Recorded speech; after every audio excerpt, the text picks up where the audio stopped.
আসসালামু আলাইকুম রহমতুল্লাহ বারাকাতু। হ্যালো বন্ধুরা, কেমন আছেন? আশা করি ভালো আছেন। আজকে আমরা শিখে নিব নামাজের পরে কিছু আমল আছে, যে সমস্ত আমল করা খুবই সব পাহাড় সমতুল্য।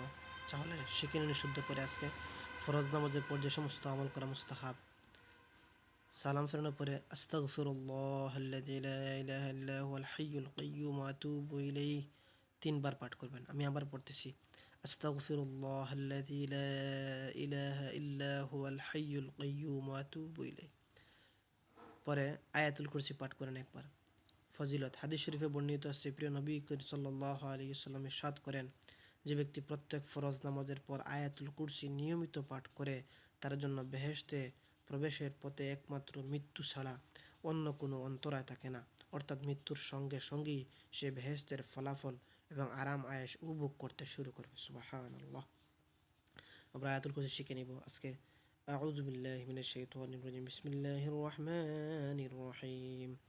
আল্লাহু লা ইলাহা ইল্লা হুয়াল হাইয়ুল কাইয়্যুম লা তা'খুযুহু সিনাতুন ওয়ালা নাওম লাহু মা ফিস সামাওয়াতি ওয়া মা ফিল আরদ মান যাল্লাযী ইয়াশফা'ু 'ইনদাহু ইল্লা বিইذনিহি يعلم ما بين أيديهم وما خلفهم ولا يحيطون بشيء من علمه إلا بما شاء وسع كرسيه السماوات والأرض ولا يؤوده حفظهما وهو العلي العظيم।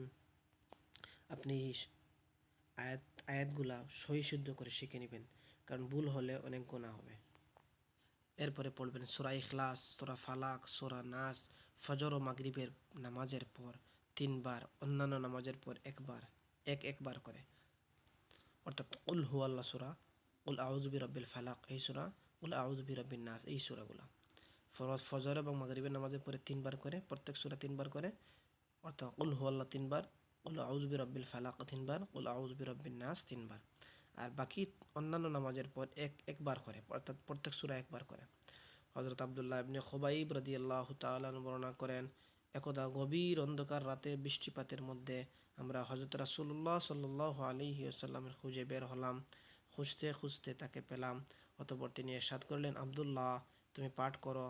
আমি বললাম কি পাঠ করব?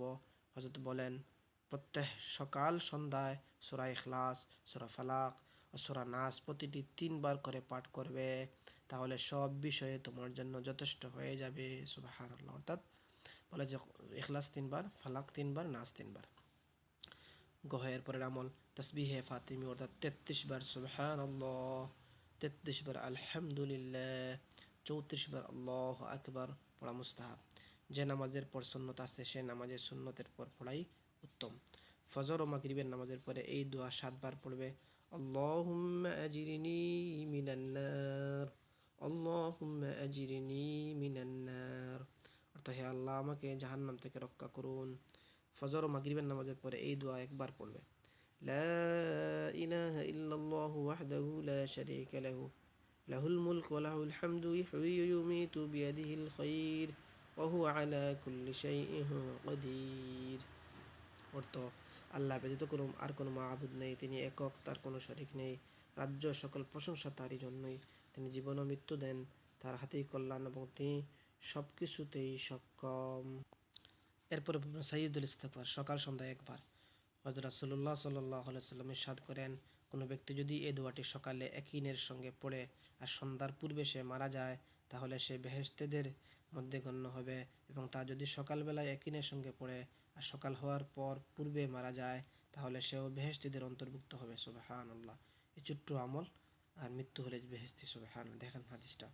হযরত রাসূলুল্লাহ সাল্লাল্লাহু আলাইহি ওয়াসাল্লাম ইরশাদ করেন, সাইয়্যিদুল ইস্তিগফার হলো বান্দা বলবে: اللهم أنت ربي لا إله إلا أنت خلقتني وأنا عبدك وأنا على عهدك ووعدك ما استطعت أعوذ بك من شر ما صنعت أبوء لك بنعمتك علي وأبوء بذنبي فاغفر لي فإنه لا يغفر الذنوب إلا أنت। অর্থ: হে আল্লাহ, তুমি আমার প্রতিপালক, তুমি ছাড়া কোনো ইলাহ নেই, তুমি আমাকে সৃষ্টি করেছ, আমি তোমার বান্দা, আমি সাধ্য অনুযায়ী তোমার অঙ্গীকার প্রতিশ্রুতি থাকবো। আমি যা করেছি তার অনিষ্ট থেকে তোমার আশ্রয় চাচ্ছি। আমার প্রতি তোমার প্রদত্ত নিয়ামত দিয়ে তোমার কাছে ফিরে এসেছি। তোমার নিয়ামতের কথা স্বীকার করছি এবং গুনাহ নিয়ে তোমার কাছে ফিরে এসেছি। আমার গুনাহের কথা স্বীকার করছি। অতএব তুমি ক্ষমা করে দাও, কেননা তুমি ছাড়া গুনাহ ক্ষমা করার আর কেউ নেই। সুবহানাল্লাহ। কি সুন্দর ইস্তেগফারটা দেখেন, তাওবার মতন, দোয়ার মতন। সহিহ বুখারীর হাদিসটা। এরপরে ঘরের প্রবেশের সময় এই দোয়াটি পড়বে, আল্লাহুম্মা ইন্নী আসআলুকা খায়রাল মাওলাজি ওয়া খায়রাল মাখরাজি, বিসমিল্লাহি ওয়ালাজনা বিসমিল্লাহি খারাজনা ওয়া আলাল্লাহি রাব্বানা তাওয়াক্কালনা। আচ্ছা, এই দোয়াটি ঘরে প্রবেশের আমাদের শিখলাম। এই নামাজের পরের যে দোয়াগুলো আছে, ইস্তেগফারটা আছে, আমরা আশা করি আপনারা শিখতে পারছেন। এই যে সূরা ফালাক, নাসের, আমল, এগুলা তাসবিহ ফাতিমি, মাগরিব পরে আল্লাহুম্মা আজিরনি মিনান নার। এরপরে এই যে দোয়াটা, লা ইলাহা ইল্লাল্লাহু ওয়াহদাহু লা শারীকা লাহু লাহুল মুলকু ওয়া লাহুল হামদু ইহয়ি ওয়া ইউমীতু বিয়াদিহিল খায়রু ওয়া হুয়া আলা কুল্লি শাইইন, এই দোয়াটা। এরপরে আপনার আস্তাগফিরুল্লাহ এই 3 বার। এরপরে আপনার আয়াতুল কুরসি, যে আমলগুলো শিখলাম আমরা, আশা করি আপনারা শিখতে পারছেন। আমরা আমল নিতে করবো ইনশাআল্লাহ। আমাকে আল্লাহ তাআলা আমল করার তৌফিক দান করুন। আপনারা যারা শুনছেন দেখছেন, আপনাদেরকে আল্লাহ তাআলা আমল করার তৌফিক দান করুন। আর আল্লাহ তাআলার কাছে দোয়া করি যে আল্লাহ তাআলা আমাদেরকে কবুল করুন, তওবা নসিব করুন মৃত্যুর আগে। আশা করি ভিডিওটা বুঝতে পারছেন, শিখতে পারছেন। ভিডিওটি ভালো লাগলে শেয়ার করে অন্য ভাইকে দেখার সুযোগ করে দিবেন। ধন্যবাদ। আসসালামু আলাইকুম ওয়া রাহমাতুল্লাহি ওয়া বারাকাতুহু। পরবর্তী ভিডিও দেখা হবে। আর আমাদের ভিডিওটি চ্যানেলে এরকম ইসলামিক ভিডিও পেতে, তেলাওয়াত পেতে চ্যানেলটা সাবস্ক্রাইব করে পাশেই থাকবেন। ধন্যবাদ। আসসালামু আলাইকুম ওয়া রাহমাতুল্লাহি ওয়া বারাকাতুহু।